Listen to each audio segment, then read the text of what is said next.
بسم اللہ الرحمن الرحیم الحمد للہ الواحد الاحد وفرد الصمد الذی لم یلد ولم یولد ولم یکن له کفوا احد. الصلاۃ والسلام علی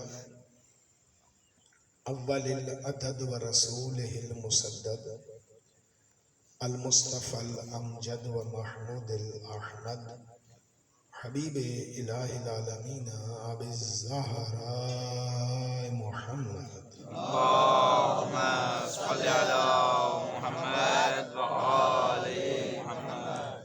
ثم الصلاۃ والسلام علی اہل بیت النبوہ ومعدن الرسالہ ومصابیح الہدایہ وسفینۃ النجات. اما بعد، قال الرحمن فی القرآن بسم اللہ الرحمن الرحیم ام یحسدون الناس علی ما آتاہم اللہ من فضلہ فقد آتینا آل ابراہیم الکتاب والحکمت وآتیناہم ملکا عظیما. صلوات پڑھیے گا.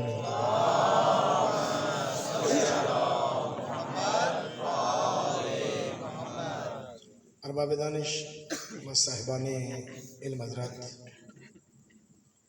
کل ہماری گفتگو یہاں تک پہنچی تھی کہ اللہ کہہ رہا تھا کہ میں ان پر عذاب بھیجوں، اور میرے نبی نے فرمایا تھا کہ میرے اللہ ٹھہر جا، ہو سکتا ہے یہ لوگ سدھر جائیں. اس کا ایک سبب بیان کرتا ہوا آگے بڑھنا چاہ رہا ہوں کہ یہ کلمات باقی انبیاء نے کیوں نہیں کہے. وہ بھی تو کہہ سکتے تھے، ان کے بعد نبیوں نے آنا تھا، سلسلہ ختم تو نہیں ہو رہا تھا. یہاں تو نبوت کا سلسلہ ہی ختم ہو رہا ہے. ایک سوال ہے جو بچوں کے ذہنوں میں آ سکتا ہے، اس لیے یہ سوال اٹھا رہا ہوں. آدم سے لے کر عیسیٰ تک نبوت کا سلسلہ چلنا ہے، مصطفیٰ پہ آ کے سلسلہ ختم ہو رہا ہے. تو انہوں نے کیوں نہیں کہا کہ میرے مالک اگر ہمارے حکومت میں نہیں سدھرے تو بعد میں سدھر جائیں گے، اس میں نہیں سدھرے تو بعد میں سدھر جائیں گے. فرق ہے. انہوں نے اس لیے نہیں کہا کہ ان میں سے اکثریت انبیاء اور اکثریت رسول ساری کائنات کے لیے نہیں آئے، محدود علاقوں کے لیے آئے. میں بڑے سادہ سے انداز میں گزرنا چاہ رہا ہوں. وہ سارے کے سارے جو تھے وہ کائنات کے لیے نہیں تھے، وہ محدود علاقوں کے لیے تھے. اب بھی اگر وہ وہاں پہ سدھرنے کی بات کر جاتے ہیں تو ہو سکتا ہے اس علاقے میں کسی اور نے آنا ہی نہ ہو. تو اب اگر اس علاقے میں کسی اور نے آنا نہیں ہے تو کم از کم وہ علاقہ دوسرے علاقوں کے لیے عبرت کا نشان تو بن سکتا ہے کہ اگر حکم خداوندی نہ مانا جائے، یہ نہ کیا جائے، تو پھر ایک جملہ یاد رکھیے گا، اور اللہ کرے یہ جملہ آپ تک پہنچ جائے، کیونکہ ہم نے آج تک کبھی پہنچایا نہیں ہے. آدم سے لے کر عیسیٰ تک جتنے انبیاء نے اپنی امتوں کو، خاص کو یا عام کو، بددعائیں دی ہیں، نماز نہ پڑھنے کی وجہ سے نہیں دی.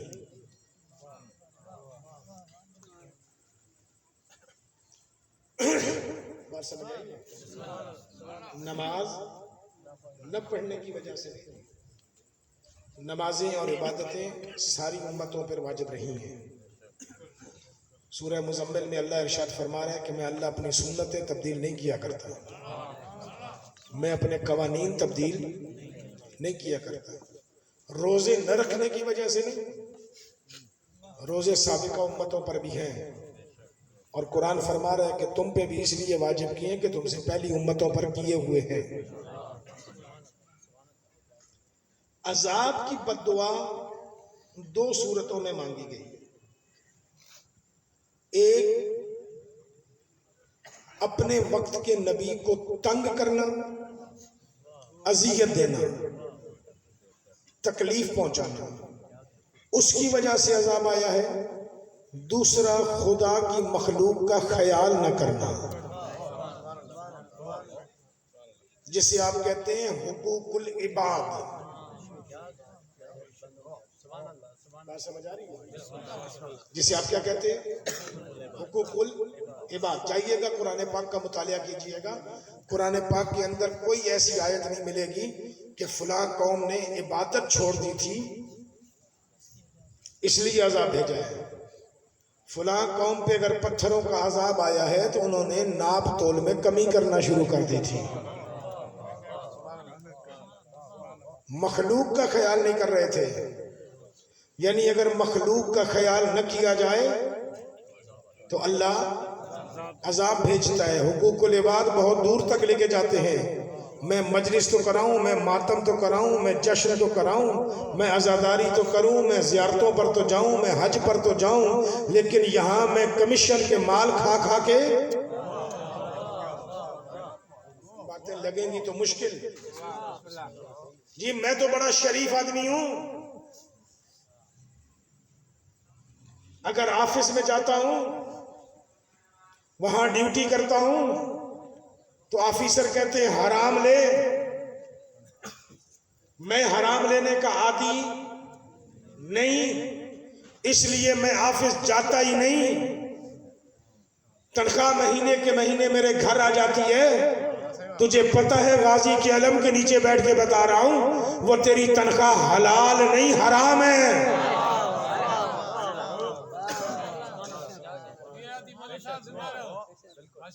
مشکل ہے بات، وہ تنخواہ حلال نہیں حرام ہے، چاہے وہ 1 روپیہ ہو یا لاکھوں روپے ہو۔ تو اپنے بچوں کو حلال نہیں کھلا رہا۔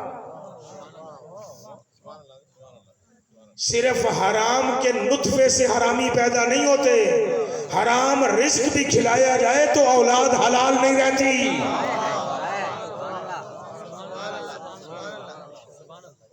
پسند تو نہیں آئے گی بات، لیکن ہے ذرا گریبانوں میں جھانکیے گا۔ بندہ چوری کی بجلی کا اے سی چلا کے روزہ رکھ کے بیٹھا ہوا ہے، باطل ہے۔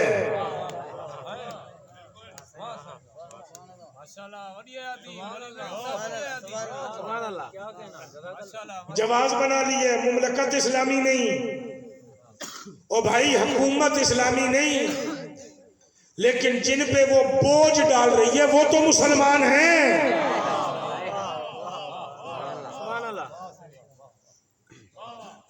حق تو یہ ہے کہ ہمارے ملک میں مسجدوں کے میٹر نہیں،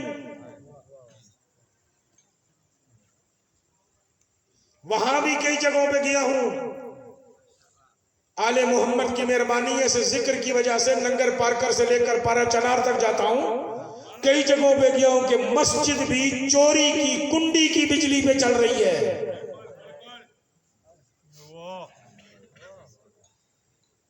نماز ہو جائے گی؟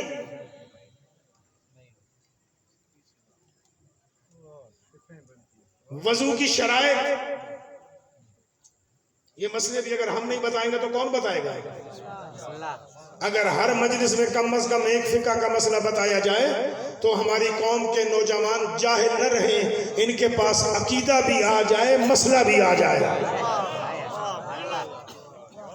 دونوں چیزیں آ سکتی ہیں۔ وضو کی شرائط میں جا کے کسی کی توضیح المسائل دیکھیے گا، چاہے تو تقلید کرتا ہے یا نہیں کرتا، مجھے اس سے تعلق نہیں ہے۔ روایات میں جا کے دیکھ لینا، احادیث میں جا کے دیکھ لینا، جو تقلید نہیں کرتا اس کے لیے تو مشکل کام ہے کہ اسے تو اپنے ہر عمل کے لیے مصطفیٰ کی حدیث ڈھونڈنی پڑے گی۔ تقلید کرنے والے کے لیے آسان ہے کہ وہ کسی مرجع سے پوچھ لے گا، رجوع کر لے گا۔ جائیے گا، جا کے دیکھیے گا، احادیث رسول کی ذمہ داری سے لے کر مرجع کی توضیح المسائل تک ہر ایک کی ذمہ داری سے یہ لفظ کہہ رہا ہوں کہ انہوں نے وضو صحیح ہونے کی شرائط میں پہلی شرط یہ لکھی ہے کہ پانی غصبی نہیں ہونا چاہیے، جس برتن میں ہو وہ برتن بھی غصبی نہیں ہونا چاہیے. اب اگر موٹر ہی چوری کی بجلی پہ چل رہی ہو تو بتا تیرا پانی غصبی ہے یا نہیں؟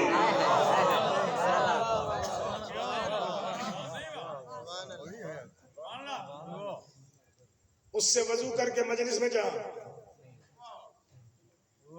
جب وضو ہی باطل ہے تو عبادت کہاں سے ہوگی؟ اس سے وضو کر کے مسجد میں جا تہجد پڑھ. وضو ہی باطل ہے تو تہجد کہاں سے ہوگی؟ واجب نمازیں پڑھ. اب آپ کے لیے تو جواز بن گیا. پہلے بھی یہ قوم پڑھتی کم ہے اور اوپر سے کہے گی ہمارے پاس تو حلال ہی کچھ نہیں. جواز بن گیا نا. کس کا مطلب ہے ہمیں تو جانا ہی نہیں چاہیے. نانا اسے جواز نہیں بنانا. اس چیز کو اگر جواز بنانا ہے تو حرام چھوڑنے کا جواز بنا, حلال کرنا شروع کر.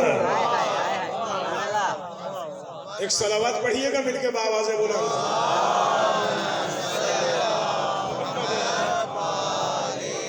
آج نعرہ لگنا تھوڑا مشکل ہو رہا ہے کوئی لگانے والا اس بات پہ بھی نعرہ؟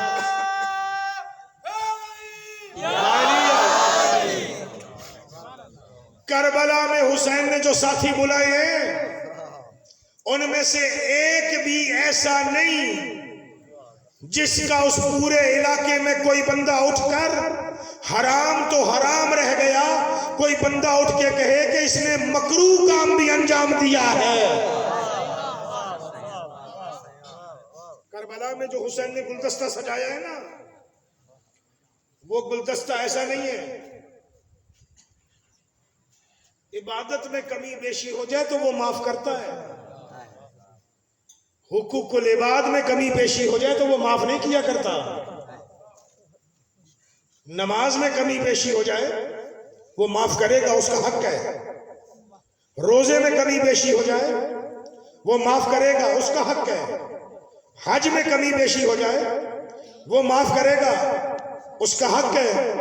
باپ کے مرنے کے بعد پورے بنگلے پہ قابض بن کے بیٹھ جا, نہ ماں کو حصہ دے نہ بہنوں کو حصہ دے, اور پھر بطول کے حق کا ماتم کرنے آ جا تو یہاں اجر نہیں ملا کرتا, لعنت ملا کرتی ہے.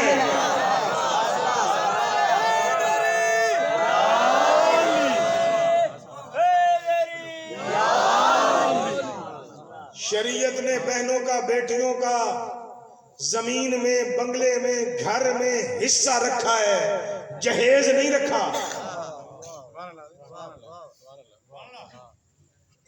اسلام میں جہیز ہے ہی نہیں. ہمارے ہاں تو مزاج ہی علیحدہ بن چکے ہیں نا. ہمارے ہاں تو مزاج ہی علیحدہ بن چکے ہیں. مصطفیٰ نے اپنی بیٹی کو کون سا جہیز دیا ہے؟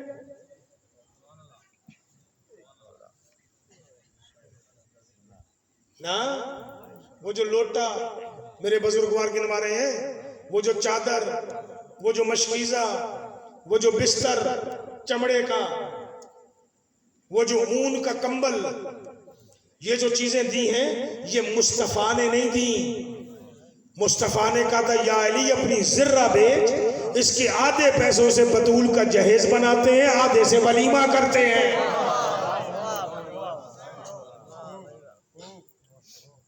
دولہے نے دیا ہے, مصطفیٰ نے نہیں. دولہے نے دیا ہے, لڑکی کے باپ نے نہیں,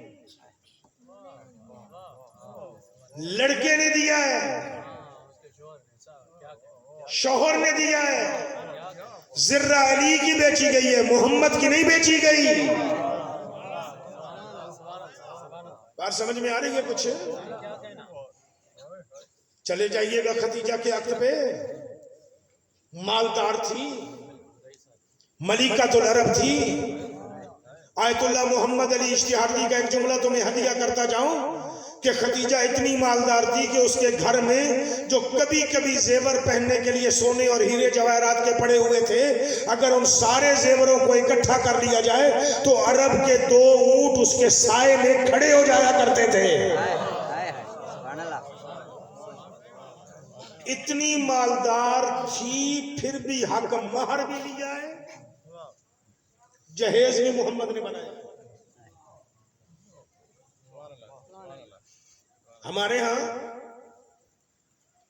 رواجی الٹا ہے، کیونکہ مسئلہ یہ ہے کہ ہم نے کلمہ پڑھا ہے ہندو معاشرے میں، ہمارے ہاں کئی چیزیں اسلام کی ہیں اور ان میں کئی چیزیں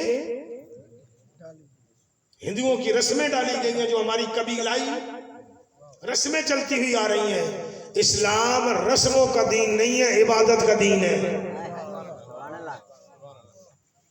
تبدیلی لا، اس لیے کہہ رہا ہوں کہ عذاب نماز روزہ چھوڑنے کی وجہ سے کبھی نہیں آیا، عذاب جب بھی آیا ہے لوگوں کے حقوق غصب کرنے وجہ سے آیا ہے، چاہے وہ اولاد کے ہوں، ماں باپ کے ہوں، شریعت کے ہوں۔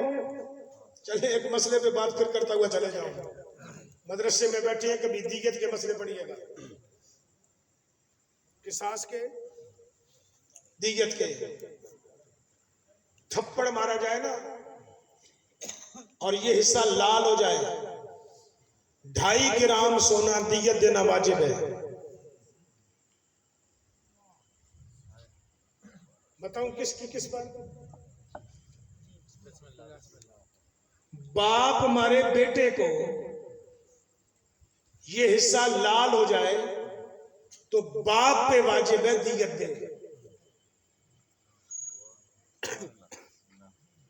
کبھی آج تک یہ مسئلہ سنا ہے، پڑھا ہے؟ تو دیت کے احکام پڑھے۔ یہ سونا کوئی معمولی کی رقم نہیں رہ جاتی، 2.5 گرام سے شروع ہوتا ہے، 5.5 گرام تک جاتا ہے، 7.5 گرام تک بھی جاتا ہے۔ پھر اس تھپڑ کی کیفیتیں مختلف ہیں، لال ہوگا تو 2.5، یہاں سے سرخ ہونے کی بجائے آہستہ آہستہ یہ کالا ہو گیا ہے تو 3.5، پھٹ گیا ہے تو 5.5، خون نکل آیا ہے تو 7.5۔ صلوات پڑھیں گے مل کے بابا سے بولا؟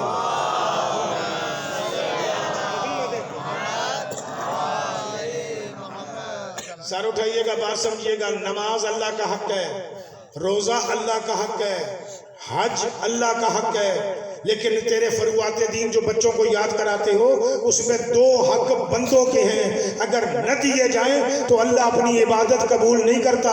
ان میں سے ایک حق زکوٰۃ فقیروں کا ہے، خمس زہرا کا ہے۔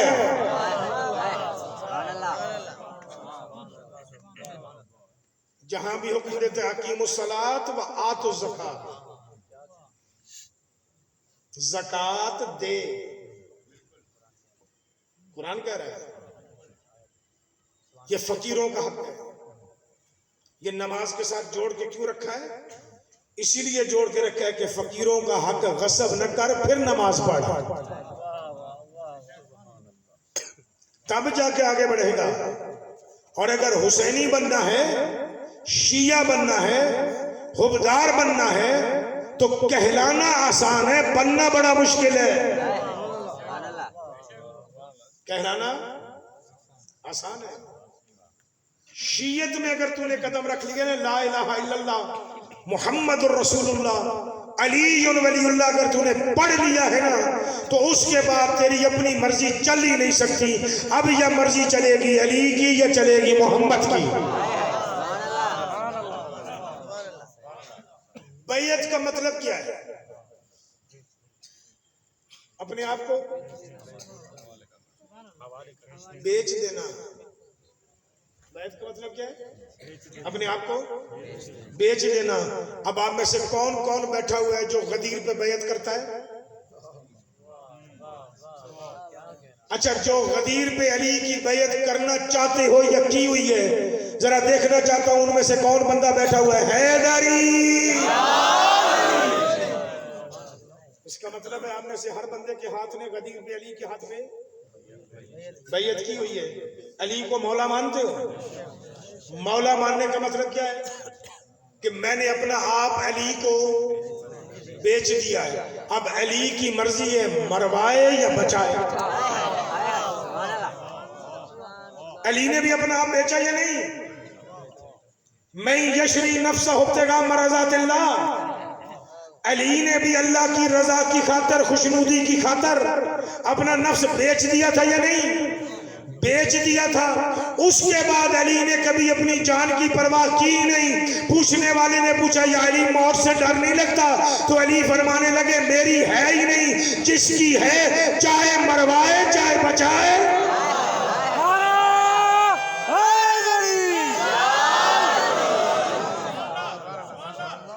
یہ جان میری ہے ہی نہیں، جس کی ہے مروائے یا بچائے۔ پھر زندگی پوری علی کبھی اپنی ذاتی جنگ نہیں لڑا۔ کیوں نہیں لڑے علی ذاتی جنگ؟ کیونکہ علی کی ذات اپنی ذات تھی نہیں، علی نے ذات بیچ دی تھی کہ یہ میری ہے ہی نہیں، ہے ہی اس کی۔ تبھی تو دنیا علی کی مثالیں دیتی ہے کہ علی جب کبھی بھی آتے تھے، ہم لوگوں سے علماء سے سنتے رہتے ہیں، کبھی تجزیہ و تحلیل بھی تو کیا کریں کہ علی جب جنگ میں آتے تھے مریل گھوڑا لے کے آتے تھے۔ علی کے پاس تھے نہیں۔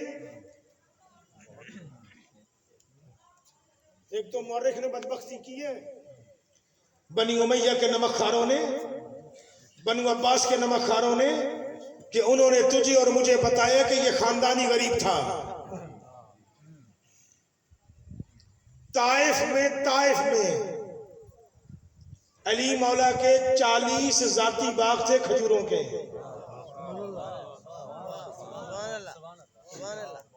علی یہودی کے باغ کا مزدور نہیں،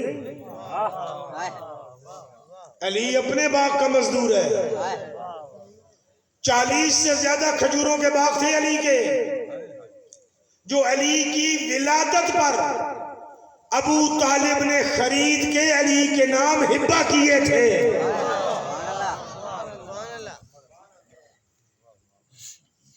آپ کہیں گے عجیب باتیں کر رہا ہے، تاریخ پڑھیے۔ ثانی زہرا جہاں شام میں دفن ہے، یہ ثانی زہرا کی ذاتی جاگیر ہے۔ اس جاگیر کا نام ہے توطئ جعفر طیار، یعنی جعفر طیار کا زرعی زمین، زرعی فارم، یہ سیدہ کی ذاتی جاگیر ہے، جو جناب جعفر طیار سے جناب عبداللہ ابن جعفر طیار کو ملی، اور جناب عبداللہ ابن جعفر طیار نے یہ زمین حق مہر میں جناب زینب کو دی ہے۔ محمد وآل محمد صلوات۔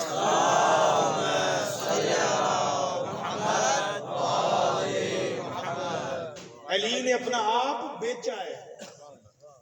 علی گھر کیوں نہیں رکھتے تھے مال؟ اپنی ذات کے لیے۔ پوچھا گیا یا علی دنیا کو بھی طلاق دے بیٹھے ہو اور دنیا کو کہہ رہے ہو غر غیری، جا میرے غیر کو دھوکہ دے، دنیا کو بھی طلاق دے بیٹھے ہو، اس کے ساتھ بھی بنا کے نہیں رکھی، اور یہ جو مال آتا ہے باغوں کا یہ بھی گھر پہنچنے تک خیرات کر کے آ جاتے ہو، خود نمک سے روزہ افطار کر رہے ہوتے ہو۔ تو علی فرماتے تھے یہ جان میری ہے ہی نہیں، اس کی مرضی ہے نمک سے پالے یا جنت سے پالے۔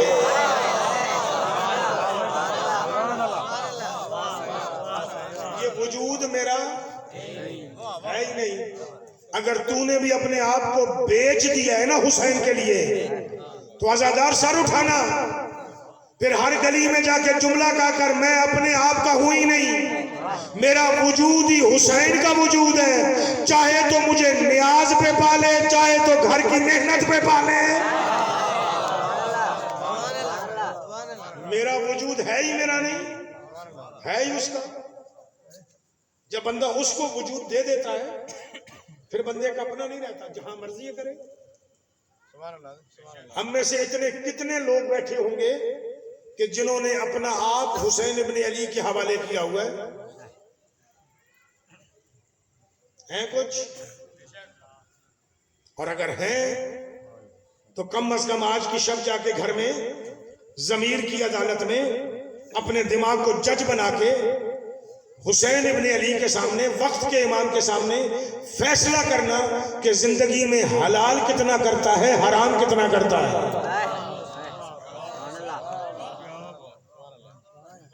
ہمارے تو ممبروں کے مزاج بدل گئے. یہاں کوئی اگر ہماری مجلس میں نعرہ نہ لگائے تو ہم کہتے ہیں حلال ہی نہیں رہا. کیا یہ مزاج ہو نہیں گیا؟ ہم تو ممبر پہ بیٹھ کے کہہ رہے ہوتے ہیں کہ میں جملہ کہنے لگا ہوں، دیکھتا ہوں کس کا چہرہ بگڑتا ہے، کس کا چہرہ کھلتا ہے.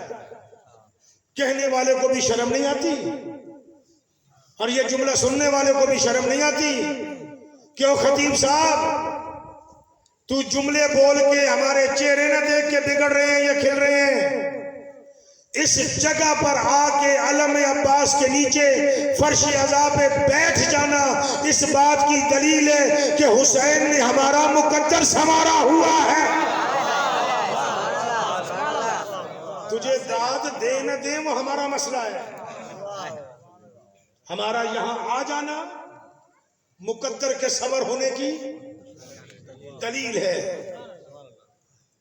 ہم امتحان لے رہے ہیں معمولی بات پہ فتوے دے رہے ہیں. یہ جو فتوے باز ہیں، ذرا اس فتوے باز سے پوچھنا جب حر نے حسین مولا کے گھوڑے کی لجام میں ہاتھ ڈالا تھا حلال زادہ تھا؟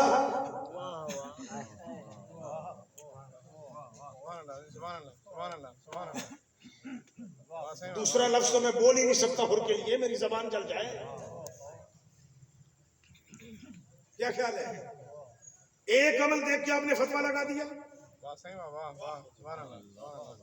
اور میرے بھائی یہ فتوے زندگی میں نہیں لگتے، مرنے کے بعد لگتے ہیں.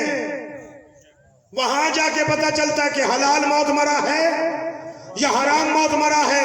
جب تک آنکھیں بند نہیں ہو جاتی نا، جب تک کفن کے بند نہیں ہو جاتے، جب تک تعویذ قبر بند نہیں ہو جاتا، تیرے اندر تبدیلی کا اثر موجود ہے. کسی وقت بھی انسان بغض علی چھوڑ کے محبت علی میں آ سکتا ہے.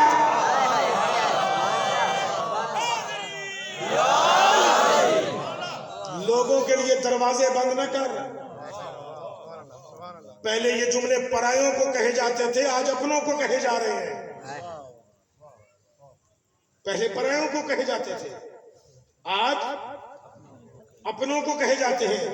ہمیں دکھ ہے، اور دکھ اس بات کا ہے کہ ہماری مجلس میں کل وہ ہمارے ساتھ ہوتے تھے، آج ان فتووں کے ڈر کی وجہ سے انہوں نے آنا ہی چھوڑ دیا ہے. کہ ہم جا کے کریں گے کیا؟ اپنے اندر تبدیلی لا. یہ فتویٰ اتنا جلدی نہ دیا کر، کیونکہ یہاں تبدیلی کسی وقت بھی آ سکتی ہے. قرآن کی آیت ہے جس میں اللہ فرما رہا ہے میں کبھی کبھی مردوں میں سے زندہ پیدا کر دیتا ہوں، کبھی کبھی زندوں میں سے مردہ پیدا کر دیتا ہوں. اور ایسا ہوتا ہے. تفسیر پوچھی گئی کہ مولا یہ کیا تفسیر ہے؟ تو میرے مولا نے فرمایا اس کی تفسیر یہ ہے کہ کبھی کبھی دشمن علی کے گھر علی کا نوکر پیدا ہو جاتا ہے، کبھی کبھی علی کے نوکروں کے گھر دشمن پیدا ہو جاتے ہیں.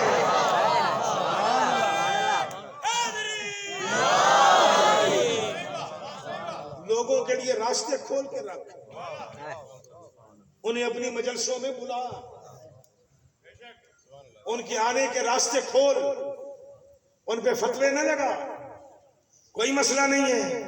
ایک بندہ مکے سے حسین کے ساتھ چلا ہے، کربلا تک آیا ہے، حسین کے خیموں میں رہا ہے، 3 دن کی بھوک اور پیاس میں برداشت کی ہے. عاشور کے دن حسین کی انگلی کاٹنے والے ہی وہ ہے.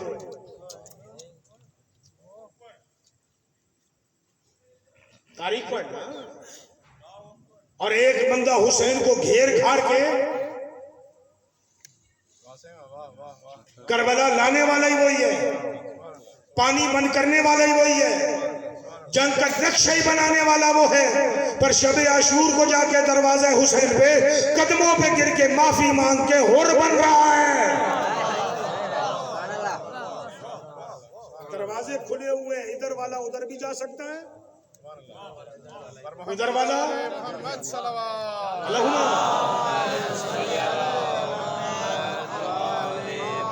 دعا مانگا کر. میرے مولا سجاد کی دعاؤں میں سے ایک دعا ہے جس میں سرکار فرماتے ہیں دعا مانگا کر کہ زندگی ایمان پہ گزرے یا نہ گزرے کم از کم میرے اللہ خاتمہ ایمان پر ہونا چاہیے. زندگی ایمان پہ گزار کے خاتمہ ایمان پہ نہ ہو وہ زندگی کس کام کی؟ زندگی تب بھی زندگی ہے کہ خاتمہ ایمان پر ہو. کم از کم موت حق کے راستے پر آئے. حسین کے لشکر میں جتنے جوان تھے جو حسین نے تیار کیے تھے وہ جو آیا تھا وہ حسین کا تیار کردہ نہیں تھا. وہ آیا تھا دولت کے لالچ میں کہ حسین جا رہے ہیں جنگ ہوگی.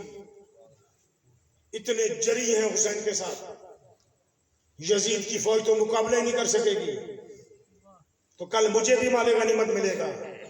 جب اس نے عاشور کو دیکھا نا کہ لڑنے والوں کو بھی لڑنے نہیں دے رہا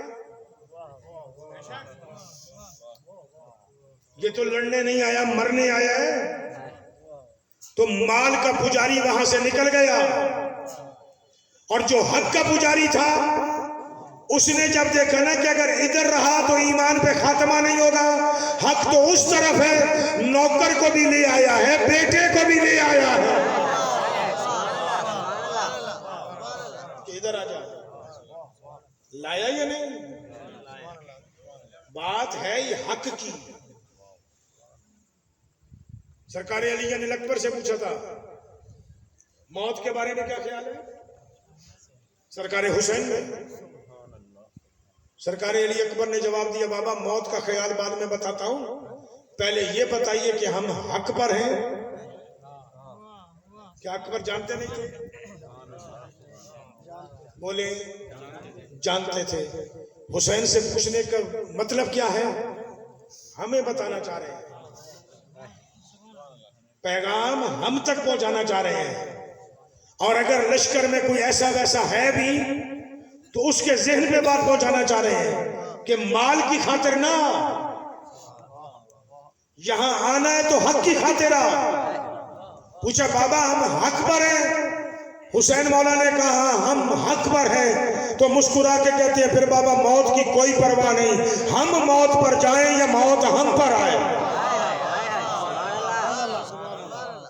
کیونکہ خاتمہ ہمارا حق پر ہو رہا ہے. اپنے اندر تبدیلیاں لا. حقوق العباد غصب نہ کر.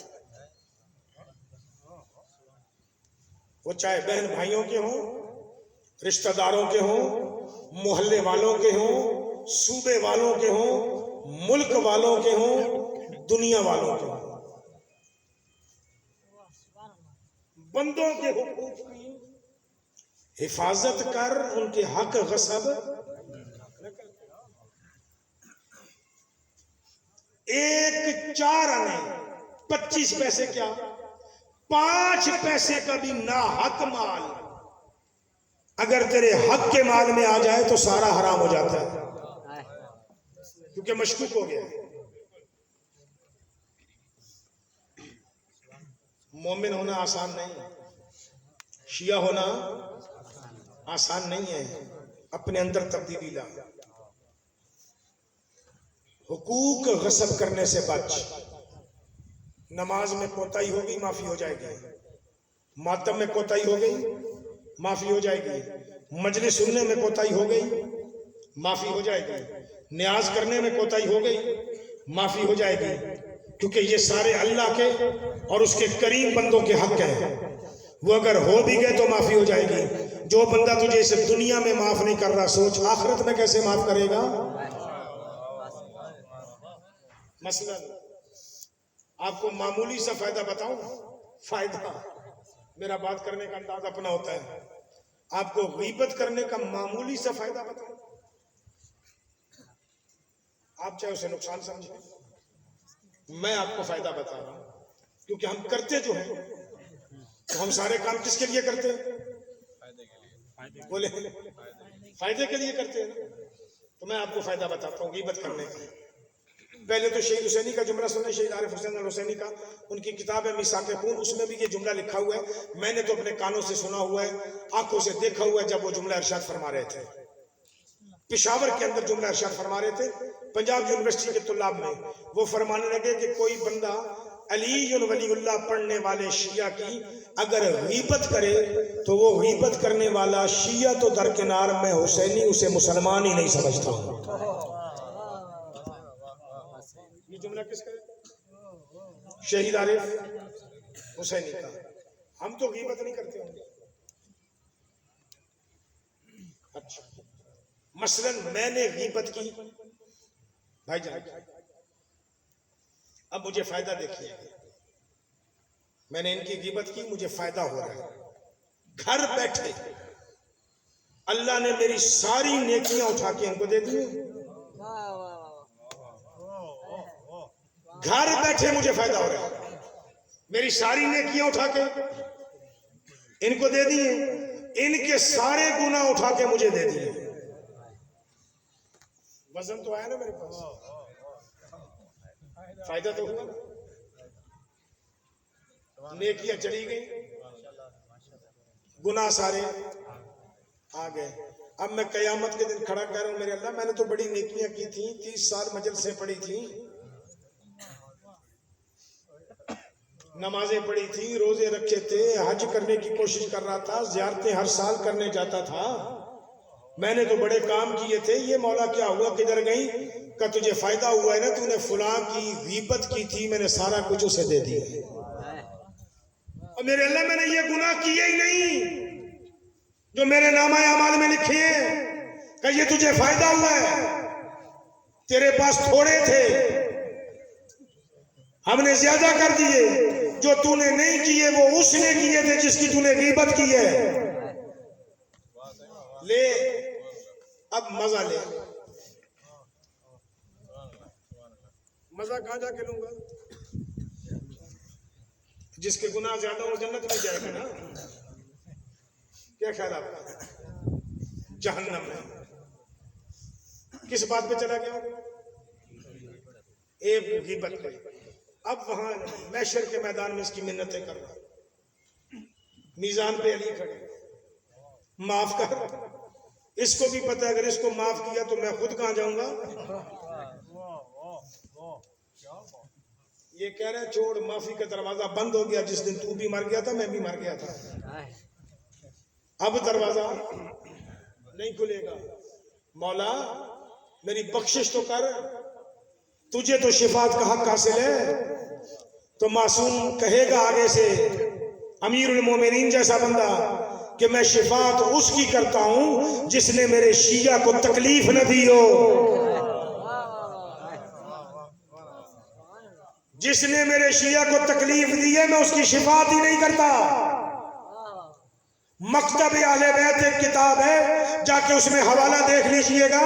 میرا 7واں امام فرماتا ہے کہ جس نے ہمارے شیعوں میں سے کسی ایک شیعہ کا بھی دل دکھایا ہو, قیامت کے دن ہم 14 کی زیارت سے محروم رہے گا.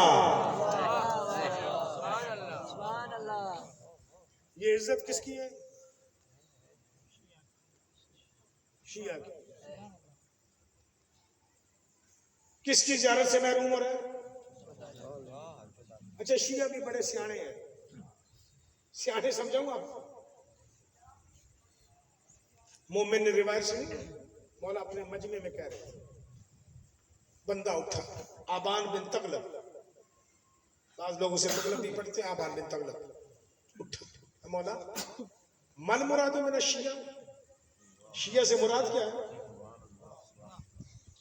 اب یہ موسیٰ کے قوم والی عادت ہے کہ ہم پوچھیں گے بیزار تو نہیں ہے نا, شیعہ سے مراد کیا ہے؟ اب اس کے دل میں یہ خیال تھا, وہ دوستوں کو بتایا بات میں, کہ میرے دل میں خیال تھا کہ مولا کہیں گے شیعہ سے مراد ہے سلیمان, شیعہ سے مراد ہے ابو ذر, شیعہ سے مراد ہے میثم تمار, تو ایسا تو کوئی ہے ہی کوئی. تو اس کا مطلب ہے کہ اس کے ساتھ تھوڑی بہت کچھ کرنے کی گنجائش ہے. بن جائے گی۔ سرکار فرماتے ہیں شیعہ سے مراد المراد من شیعہ، شیعہ سے مراد یہ ہے کہ من قالا فی کلمات علی ولی اللہ، جس نے بھی کلمے میں علی ولی اللہ پڑھا ہے وہ ہمارا شیعہ ہے۔ میری اس سے مراد سلیمان نہیں، آگے سے تائید بھی کی، میری اس سے مراد سلیمان نہیں، ابو ذر نہیں، عمار نہیں، مقداد نہیں، جس نے بھی علی ولی اللہ پڑھ لیا ہے وہ میرا شیعہ ہے، اور جس نے بھی اسے دکھ دیا یا غیبت کی ہے قیامت کے دن ہم 14 کی زیارت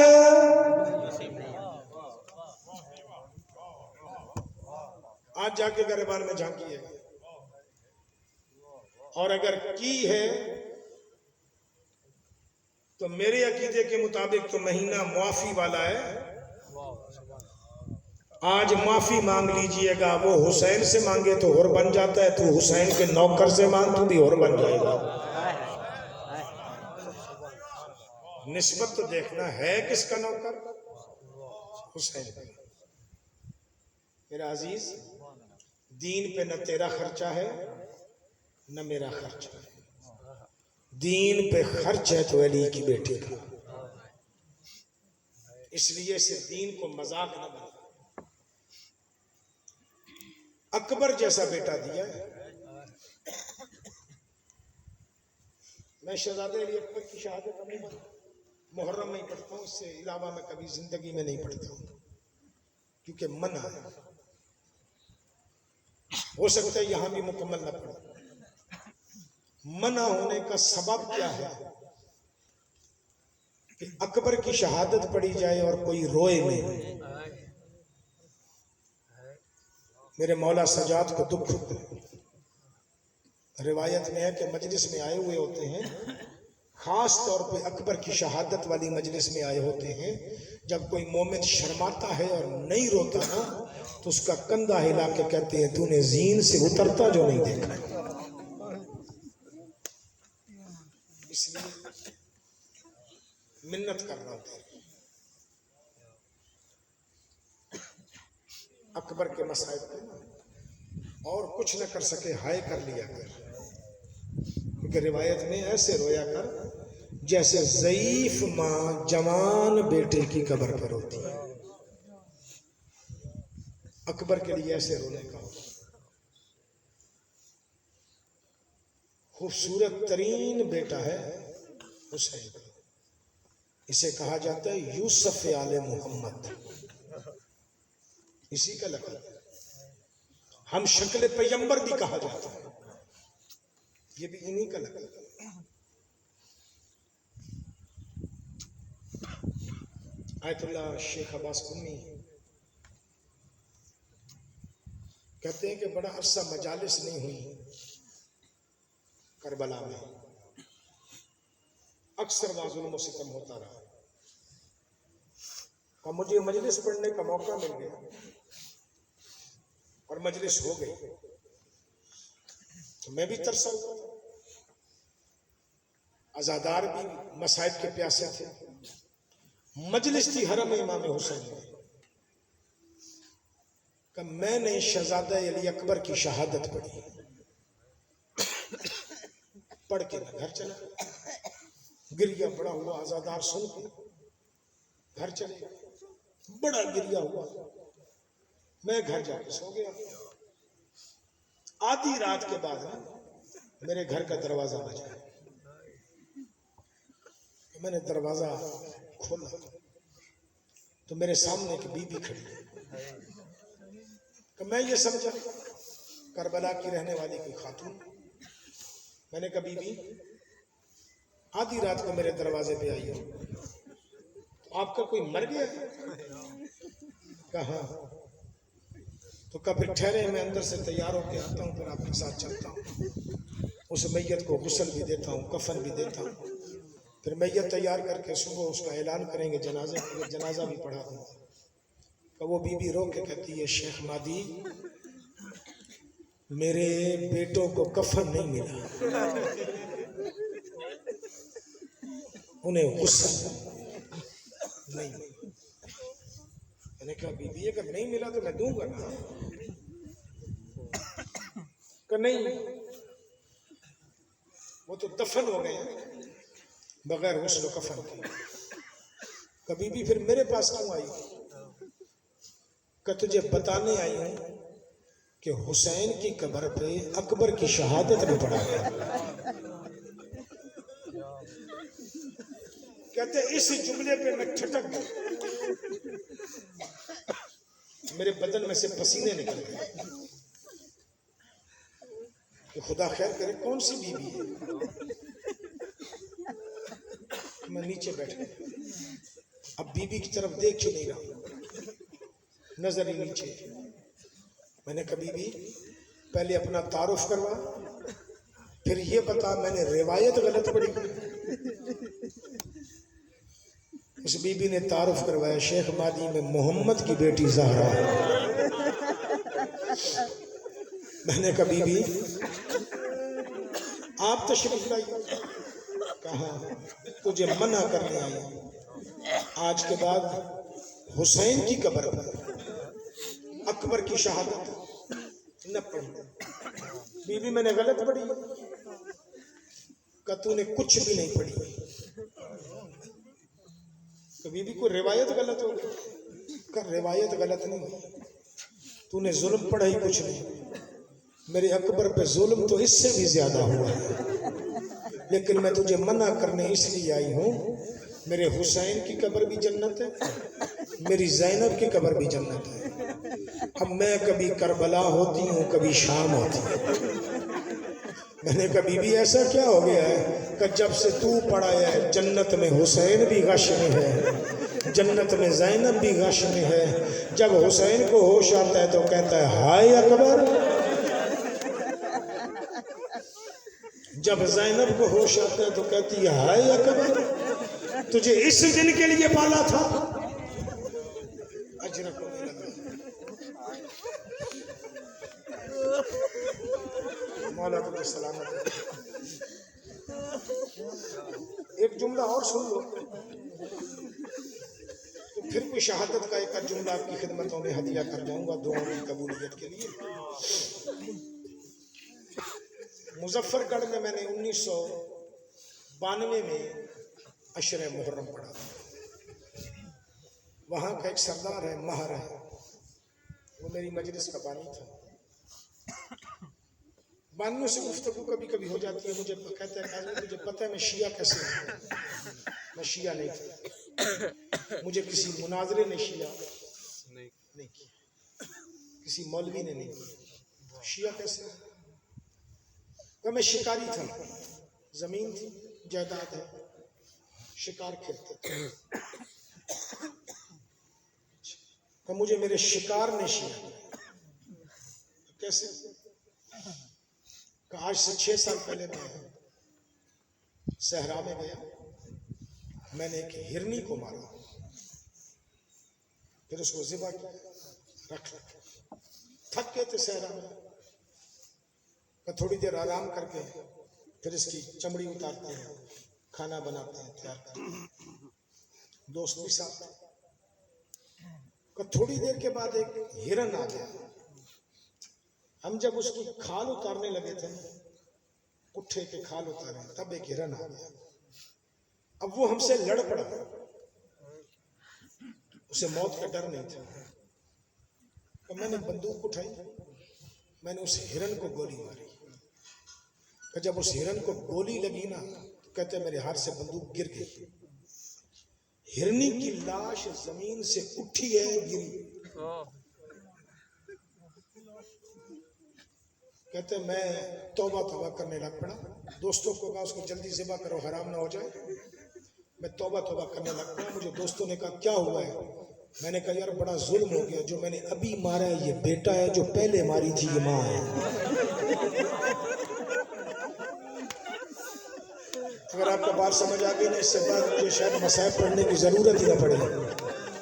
اس نے کہا میں نے چیخ سنی اس کی کٹی گردن سے, اس ہرنی کی لاش اٹھی, زمین پہ گری. میں سمجھ گیا یہ ماں ہے, وہ بیٹا ہے. کہتا ہے کاظمی میں نے کہا شیعہ سچ میں روتے ہیں، جانور کو بھی بیٹے سے پیار ہے، جانور کو بھی بیٹے سے پیار ہے، ذبح شدہ ہے لیکن بیٹے کو گولی لگی ہے، آرام نہیں آیا، تڑپ گئی ہے، رب جانے اس ماں نے اکبر کے قاتل کے ساتھ سفر کیسے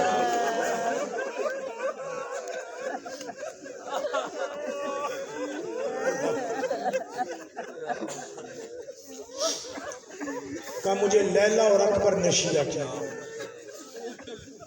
کہ میں آج بھی سوچتا ہوں کہ اکبر کا قاتل بھی ساتھ ہو، اکبر کا سر بھی اس کے ہاتھ میں ہو، پھر لیلا نے یہ زندگی میں سفر کیسے کیا ہے۔ اسی لیے تو حلب پہنچ کے نا جناب ام لیلا جناب رباب کو کہہ رہی تھی رباب تیرا میکا شہر ہے، کہاں میکا شہر ہے، لیکن سوچ کے سوال کرنا میں اجڑ کے آئی ہوں۔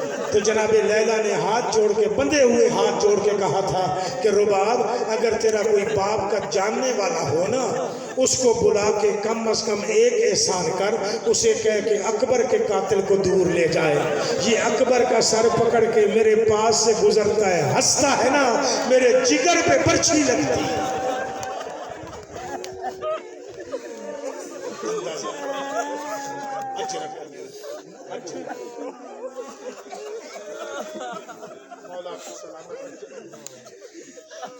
آباد و شاد رہو، اللہ جوانوں تمہاری جوانیاں سلامت رکھے، اکبر کا صدقہ میرے اکبر کے ماتمی ہو، سلامت رہو، جن کے ہاں اولاد ہے مولا ان کی نسلوں کو قیامت تک آزادار رکھے، جن کے ہاں اولاد نہیں ہے اکبر کا صدقہ مولا انہیں اولاد عطا فرمائے۔ کوئی پوری شہادت نہیں پڑھ رہا، بس ایک روایت سن لو، ایک روایت۔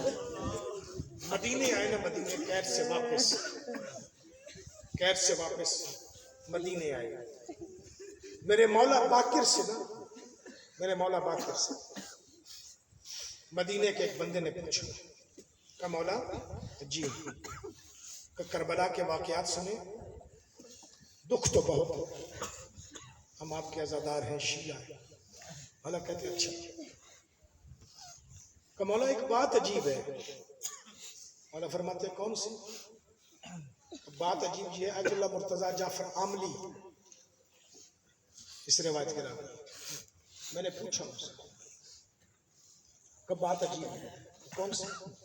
کہ ہر جیسا چند لمحوں کا مہمان جب تیار ہو کے شہید ہونے گیا ہے تو بیویوں کے رونے کی آواز بھی آئی ہے، نوحے بھی پڑھے گئے، بین بھی کیا گیا ہے، ماتم بھی کیا گیا ہے، حبیب گیا ہے تو نوحے پڑھے گئے ہیں، جون جیسا غلام گیا ہے تو بیویاں روئی ہیں، ان کے رونے کی آواز شام کے فوجیوں نے سنی ہے۔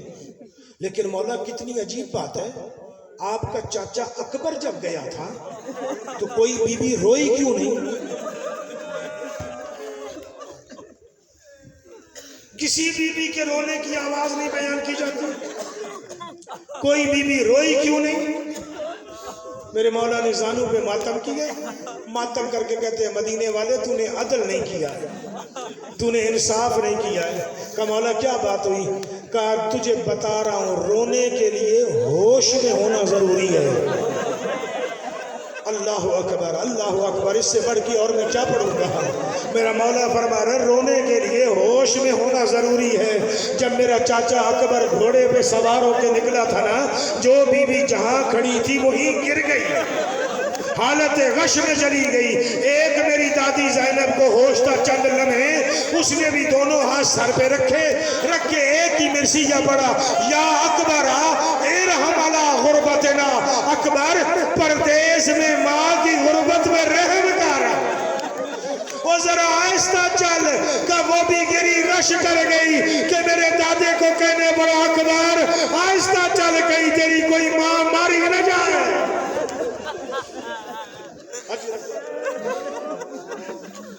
اس لیے بیویاں نہیں روئی۔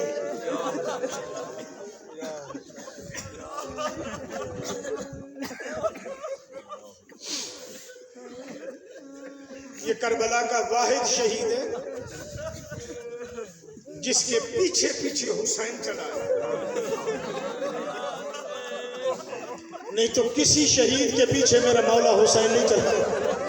اکبر گھوڑے پہ سوار جا رہا تھا, زہرا کا لال پیچھے پیچھے جا رہا تھا. میں نے مقتل کی کتابوں میں پڑھا, ایسے نہیں جا رہا تھا, امامہ گلے میں تھا, یوں کر کے بالوں میں ہاتھ ڈال کے کہتا میرے اللہ میں غریب ہو گیا ہوں, میرے اللہ میں غریب ہو گیا ہوں, دیکھ وہ جا رہا ہے جو ہم شکل پیغمبر ہے. پلٹ کے دیکھا نا بابا پیچھے آ رہے ہیں, پلٹ کے دیکھا بابا پیچھے آ رہے ہیں. میرے آقا گھوڑے سے اترا ہے, آقا علی نیل اکبر گھوڑے سے اتر کے نا باپ کے قریب آیا, باپ کو سینے لگایا, لگا کے کہتے بابا حوصلہ کر, اسی دن کے لیے تو تیار کیا تھا, حوصلہ کر, حوصلہ کر. آواز حسین یہ اکبر اکبر اکبر, تیرے جیسے کئی اللہ کے دین پہ قربان کروں, لیکن ذرا سوچ تو صحیح, تو اکبر ہے میں حسین ہوں, تو جوان ہے میں بوڑھا ہوں. جا اب تیرے پیچھے نہیں آؤں گا. روایت کہتی ہے میرا مولا اونچے ٹیلے پہ بیٹھ گئے, بس اب زیادہ نہیں پڑھوں گا, اونچے ٹیلے پہ بیٹھ گیا, اونچے ٹیلے پہ اکبر کو زین چھوڑتے دیکھے, ساتھ میں اکبر کی آواز سنی ہے بابا میری مدد کو آ. جب کہا نا بابا میری مدد کو آ, حسین قوت امامت سے اٹھے. اب مجھے یہ لفظ پڑھنے پڑھیں گے اس لیے پڑھ رہا ہوں. حسین قوت امامت سے اٹھے ہیں. شیخ مفید علیہ رحمہ فرماتے ہیں چند قدم چلے ہیں, پھر چلنے کی حسین کی طاقت ختم ہو گئی ہے. پھر حسین اٹھتا ہے, بیٹھتا ہے, چلتا ہے. ایسے چند قدم چلے ہیں, پھر حسین کے اٹھنے بیٹھنے کی طاقت بھی ختم ہو گئی ہے.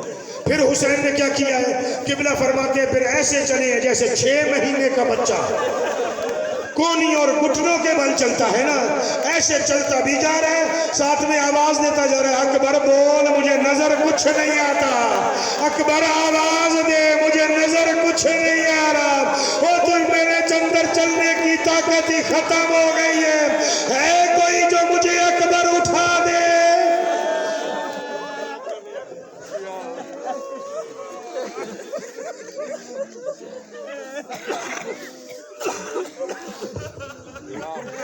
یا حسین یا حسین جن کے بھی آزاداری لے ماکن ہلویں سواری بان موجود آئے. یا حسین یا حسین